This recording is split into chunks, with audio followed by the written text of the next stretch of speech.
Hi mga ka-Jobskada! Nagkikrave ba kayo sa cheesecake? No worries, cause meron na tayong cheesecake in a can. You can buy it at Crumbs Cake Art Philippines.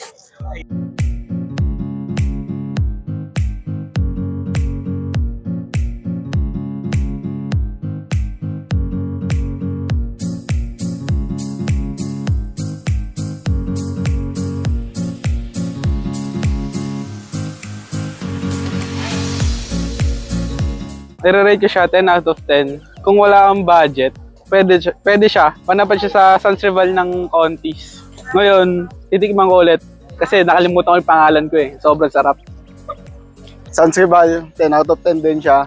Lalo kung gusto mo yung mga matatamis na dessert, bagay na bagay sa ito. For me, I will rate this 9 over 10. Hindi siya masyadong sweet. Balance lang yung flavor niya for me. If natikman nyo na yung sa Contis, it is a good alternative for it. Yes. Sa akin, ano din siya, 9 over 10. Kasi yung lasa niya, kakaiba. Madali siyang kainin. Halimbawa, may date kami.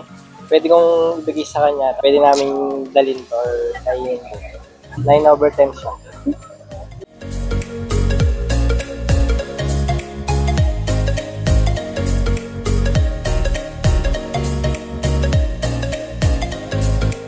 Kung i-rate ko siya, 8 out of 10. Okay naman siya, kalasa niya yung Contis. Medyo parang kulang lang sa texture ng cheesecake. Ikaw naman sabi mo? Same. As a fan of blueberry cheesecake talaga, yun yung hinahanap ko yung texture nung cream pagdating sa dila mo. Parang nagme-melt. However, for this one, parang medyo gelatin type na yung cream. Pero all in all, masarap naman siya if you're fan of blueberry cheesecake ng Contis. This will really be good for you kasi convenient na rin siya. So whenever you go out, nakakan lang siya, then you can, eat. I love it. I love the idea. It's so innovative. Yun lang.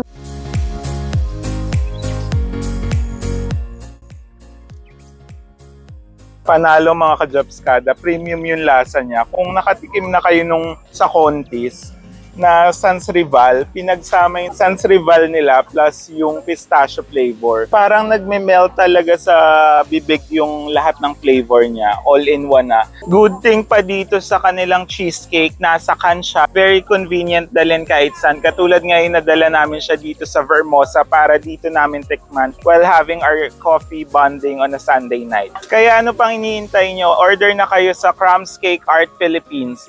To order, you can check their Facebook page for more details. Crumbs Cake Art, Jobskada approved! For more videos like this, Please like, share, follow, and subscribe. Facebook, Instagram, TikTok, and YouTube. Thank Thanks, you guys. for watching! Bye!